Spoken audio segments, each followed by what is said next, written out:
नमस्कार, मैं doctor Rakesh Pandit, head of department internal medicine, Akash health care, sector 3 Dwarka. तो आज हम बात करेंगे कि मौसम बदलने के साथ वायरल फीवर्स क्यों बढ़ते हैं। एक तो पहले सबसे इम्पॉर्टेंट है कि जैसे मौसम बदलते हैं तो अलग अलग वायरसेस उसमें पनपते हैं। जैसे हमें पता है कि डेंगू, चिकनगुनिया वो भी वायरल फीवर है। तो पर उनका मौसम के हिसाब से जब बारिश ज़्यादा होती है, वाटर लॉगिंग होती है, तो ऐसी बीमारियां ज़्यादा बढ़ती हैं। और भी कुछ वायरसेस हैं जो पानी में मॉस्किटो के थ्रू पनपते हैं।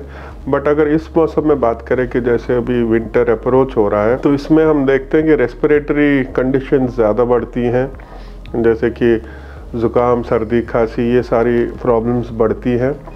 ये इसलिए बढ़ती हैं कि जो वायरसेस हैं तो वो एक टेम्परेचर जब चेंज होता है तो कुछ वायरसेस ऐसे होते हैं जो स्पेसिफिक टेम्परेचर और ह्यूमिडिटी में पनपते हैं। उनके लिए जितना कम टेम्परेचर हो उतना बेटर।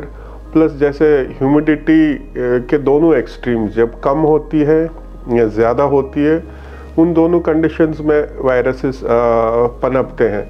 हम आजकल जैसे देख रहे हैं कि जैसे ह्यूमिडिटी कम हो तो उसमें वायरसेस बढ़ते हैं। जो आजकल पोल्यूशन, स्मॉग है, तो इसमें वो सस्पेंडेड पार्टिकल्स जो होते हैं, तो ह्यूमिडिटी कम होने के कारण वो सूख जाते हैं, पार्टिकल साइज कम हो जाता है, तो उनका ट्रांसमिशन बहुत इजी हो जाता है एक बंदे से दूसरे बंदे में होना। प्लस ये जो टेम्परेचर है ये काफ़ी सूट करता है ऐसे रेस्पिरेटरी वायरसेस जैसे राइनो वायरस है, एडेनो वायरस है, RSV है। ये सारे को हम देखते हैं कि हर कोई बंदा छींकता रहता है, ज़ुकाम होता है, देन खांसता रहता है।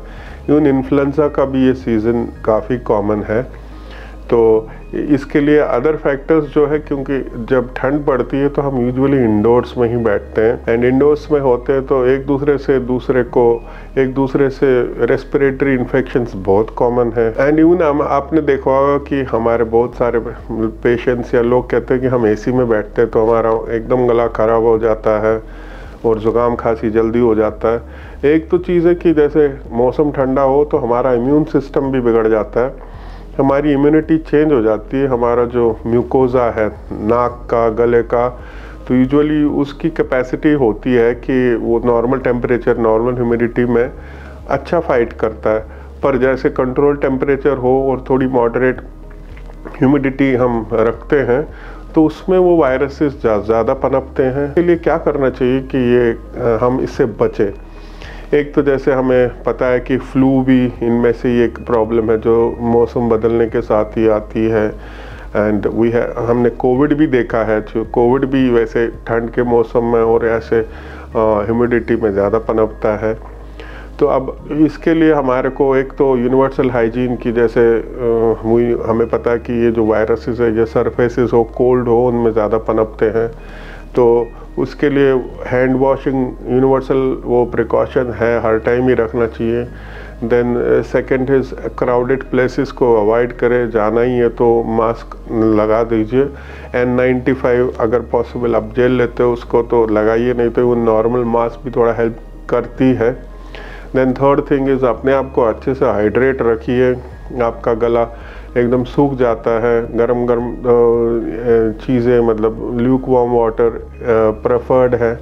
देन अदर थिंग इज़ कि वैक्सीनेशन, जो फ्लू की वैक्सीनेशन है, हमें वो हर सीज़न में हर ईयर उसका अलग स्ट्रेन होता है, वो अपने डॉक्टर से कंसल्ट करके कि भाई इस साल कौन सा स्ट्रेन है वो चलना है, तो वो आप कंसल्ट करके वो लगाइए।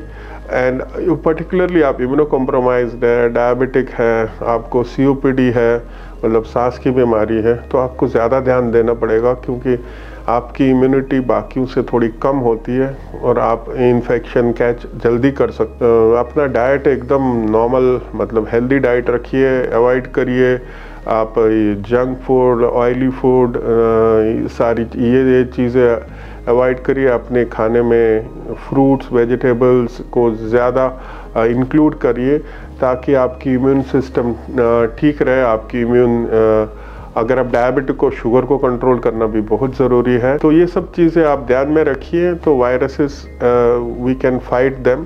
और अननेसेसरी एंटीबायोटिक्स ना लें। कोई भी एक बुखार आया, सर्दी ज़ुकाम हुआ, आपने खुद ही एजिथ्रोमाइसिन, ऑगमेंटिन, ये सारी दवाइयाँ नहीं, तो इनको अननेसेसरी ना ले। इनके ज़्यादा साइड इफ़ेक्ट्स हैं, बेनिफिट्स उतने नहीं। कि वायरल फीवर आपकी इम्यूनिटी स्ट्रांग हो तो कुछ ही दिन में वो खुद ठीक हो जाएगा। Thank you very much.